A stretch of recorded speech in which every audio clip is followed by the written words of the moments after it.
ఉండాలి. దివాకర్ గారు social political యాంగిల్లో కూడా వలసల విషయాన్ని కూడా వారు సంతోష్ తన టీంతో అనిత ఆఖరికి పడిన పాటలో అంటే ఈ వలసలు ఎట్లా దారి తీస్తున్నట్టే మనకు దగ్గర మన రాఘవాచార్య అధ్యయన వేదిక గణపత్రంలో ఇచ్చిన దాంట్లో వాగు ఏరు పక్కకు బావులు ఏర్పడతాయి, చెరువులు ఏర్పడతాయి, కుంటలు ఏర్పడతాయి. వాటితోనే మనం జీవించడం, మన గ్రామాలు ఉంటాయి. గ్రామంలో కుల వృత్తులు వాటితోనే ఆధారపడతాయి.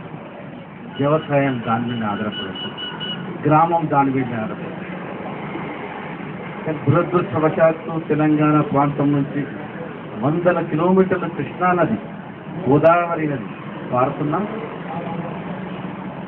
మన ప్రాంతం ఎగువ ప్రాంతం ఉంది కాబట్టి నీరు అందలేక ఈ యొక్క వర్షము వరదలకి వాగులతోనే ఏర్లతోనే వాళ్ళు సరిపెట్టుకుంటారు. ఇటువంటి పరిస్థితుల్లో పాలకుల యొక్క వాళ్ళ యొక్క స్వార్థ బుద్ధితో వాళ్ళ లాభాలే చూసుకుంటున్నారు. కానీ ఏ మాట ప్రమాణం చేసైతే ప్రజాప్రతినిధులు అవుతుంటారు వాళ్ళు చూడలేదు. కాబట్టి ఈ వలసలు సంతోష్ పాటలో బతకలేక నేను ముంబై పోతా, కానీ ఆ తెలంగాణ తల్లి కడుపు పూత లేదు బిడ్డ, ఇట్లా పోతావు బిడ్డ నువ్వు పోకుండా అని తెలంగాణ తల్లి ఎసుటి గట్టిదంటే లేదు బిడ్డ పోరాడదాం, మన హక్కులకు పోరాడి మనం బతుకుదాం బిడ్డ అని తల్లి కొడుకు ధైర్యం చెప్తే మళ్ళా సంతోషం ఎదురు తిరిగి ఫోన్ తల్లి నేను ఉంటా, పోరాడే సాధించుకుంటాను. అదే మన ఈ దీక్ష. ఏ ప్రాంతం అయితే నైజాం నవాబుల పీరియడ్ తీసుకున్నా సరే ఒక దేశం కింద పరిపాలించబడిన మన వాళ్ళు అన్ని రకాల పోస్టల్ వ్యవస్థ ఉండే మనకు. రైల్వేస్ మన సొంత రైల్వేస్ వేరే పక్క ప్రాంతాలకు వెళ్ళేవాళ్ళం. రోడ్ రవాణా వ్యవస్థ మనది, విమానయానం మనది, పోలీస్ డిపార్ట్మెంట్ ఉన్నది, మనకు సొంత డిఫెన్స్ ఉన్నది. ప్రపంచంలో తయారైన ప్రతి ఆయుధం కానీ కర్మాగారం సంబంధించిన టెక్నికాలిటీ మనకు ఉండే. అన్ని రకాల వ్యవస్థతో రీసెర్చ్ వర్క్ ఉన్నది, ఇంజనీరింగ్ వర్క్ ఉన్నది. అప్పటికే నిజాం సాగర్, అలీ సాగర్ ఇటువంటివన్నీ చిన్న చిన్న నిర్మాణాలు చేస్తున్నాం. కానీ మన ఈ దక్కని ప్రాంతం, ఈ హైదరాబాద్ స్టేట్ ఎప్పుడైతే మనం ఇండియన్ యూనియన్లో విలీనం కాలేదో 48లో విలీనమైనాక హైదరాబాద్ స్టేట్ అయినా స్వతంత్రం కంటే మొదలు కూడా నైజాం యొక్క అసఫ్ జాహీస్ మన ప్రాంతం ఎగువ ప్రాంతంలో ఉన్నాం కాబట్టి మైనర్ ఇరిగేషన్ మీద మనం డిపెండింగ్ అవ్వాలనుకున్నాం. ఆ మైనర్ ఇరిగేషన్ వాటి మీదనే ప్రణాళికలు ప్రారంభమైనవి.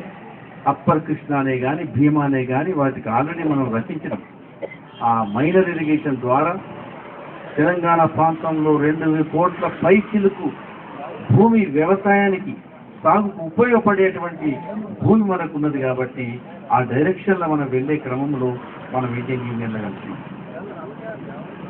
కలిసిన తర్వాత కూడా ఒక రాష్ట్రం ఏర్పడి హైదరాబాద్ స్టేట్లో కూడా మన కేంద్రం నుంచి కూడా కావాల్సిన అలొకేషన్లు కావాల్సినటువంటి ఇరిగేషన్ ప్రాజెక్ట్స్ మనము పంపించడమే కాకుండా అక్కడి నుంచి కూడా మనకు సలహాలు సూచనలు వచ్చి మనకు కావలసిన యొక్క ఆర్డర్స్ కూడా మనకు ఉన్నాయి.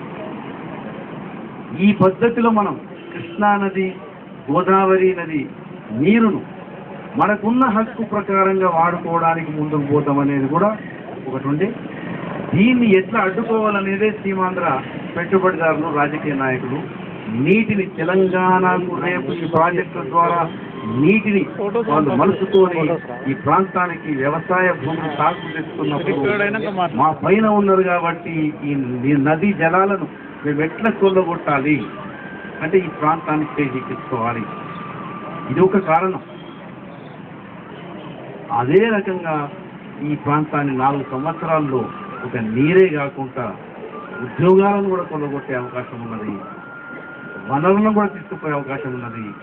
ప్రపంచంలో ప్రఖ్యాతిగాంచిన ఒక 10 పట్టణాలలో ఒక పట్టణమైన హైదరాబాద్ పట్టణం కూడా ఇక్కడ ఉంది. దాన్ని కూడా చేజిక్కించుకోవచ్చు. ఈ ప్రాంతాన్ని మనం పరిపాలించవచ్చనే ఉద్దేశంతోనే ఈ ప్రాంతాన్ని విలీనం చేస్తున్నాం. విలీనం కాని పక్షంలో అప్పటికే మనకు ఎన్నో చిన్న చిన్న ప్రాజెక్ట్స్ మనకు వచ్చేది. ఇంతకుముందు చెప్పినట్టు అప్పర్ కృష్ణానే కానీ భీమానే కానీ. అప్పుడు ఒక మహబూబ్ నగర్ జిల్లాలని అధ్యయన వేదికనే కానీ ప్రజా ఫ్రంటే కానీ మిగతా పర్యావరణ సంఘాలు కూడా చేసిన రిటైర్డ్ ఇంజనీర్ల యొక్క అధ్యయనమే కానీ మహబూబ్ నగర్ జిల్లాలో 36 లక్షల ఎకరాల భూమి సాగుకు ఉంది, అందుబాటులో ఉన్నది. కానీ దానికి మనము నీరు అందజేయాలి. పాలకుల వివక్ష చూస్తే స్వతంత్రం రాకముందే తలపెట్టిన ప్రాజెక్ట్, ఇండియన్ యూనియన్లో వెళ్తున్నట్టు కూడా తలపెట్టిన ప్రాజెక్టు కూడా కాకుండా మహబూబ్ నగర్ జిల్లా ఆలోచనని ఎడారిలాగా జరిగింది. అందుకే సంతోష్ చెప్పినట్టు పలకన మాట్లాడుతున్నాడు. ఈ మధ్యలో 2003లో ప్రజాప్రతినిధులు వాళ్ళ పాపులిస్టిక్ స్టేట్మెంట్ ద్వారా మేము ఇక్కడ పాలమూరులో మేము లిఫ్ట్ ఇరిగేషన్ ద్వారా 1 లక్షల ఎకరాలకు మేము సాగునీరు అందిస్తున్నామని మాట్లాడుతున్నారు. వాళ్ళు పదవులకు వచ్చి ప్రభుత్వాలకు వచ్చి 2003 2007 లోపలనే తలపెడతామని ప్రభుత్వాలు మాట ఇచ్చిన తర్వాత కల్వకుర్తి నెట్టెంపాడు 7 లక్షల ఎకరాలకు మేము సాగునీరు మాట ఇచ్చి 6,000 కోట్లతో ప్రాజెక్టు తలపెట్టి 4,000 కోట్లు ఖర్చు పెట్టి ఇప్పటి వరకు పార్టీలు పోయినాయి, ముఖ్యమంత్రులు వెళ్ళిపోయారు, 4,000 కోట్లు జీర్ణించుకున్నారు. 1 ఎకరానికి కూడా నీరు ఇవ్వలేదు. 2012 ఇప్పుడు మొన్ననే ఇంకా రిటైర్డ్ ఇంజనీర్ ప్రయత్నం చేసి నెట్టెంపాడు కాడ పంపులు నడిపించే ప్రయత్నం చేసిన ఇంకా నడవలేదు. 4,000 కోట్లు అంటే ఎక్కడ అవకాశం ఉంటే కాలువలు దొరికి డబ్బులు తీసుకోవడమే, కాంట్రాక్టర్లు అడ్వాన్స్ తీసుకోవడమే తప్ప నిజాయితీతో నీరు క్రమబద్ధంగా అందించుకుంటూ పోదాము. ఈ ప్రాంతంలో కొన్ని ఎకరాల భూమి 1 లక్షల ఎకరాల భూమి సాగు చేస్తుందని అటువంటిది లేకుండా ప్రజాప్రతినిధులు ఈ పెట్టుబడిదారులు వాళ్ళు జేబులు నింపుకోవడానికి కాలువలు తీయడం, తవ్వడము, రిజర్వాయర్లు కట్టడం తప్ప ఇంతవరకు ఒక చుక్క నీరు అందలేదు. ఇదొక వివక్ష మహబూబ్ నగర్ జిల్లా. దూరాలు తీసుకున్నా, సుంకేశ్వరం తీసుకున్నా, ఆర్టీఎస్ తీసుకున్నా భయంకరమైన ఇది మహబూబ్ నగర్ జిల్లా. ప్రజావతి మనకి ఇచ్చిన దూరాల్లో 17.5 టీఎంసీ అంటే 2,60,000 ఎకరాల భూమి సాగు రావాలి.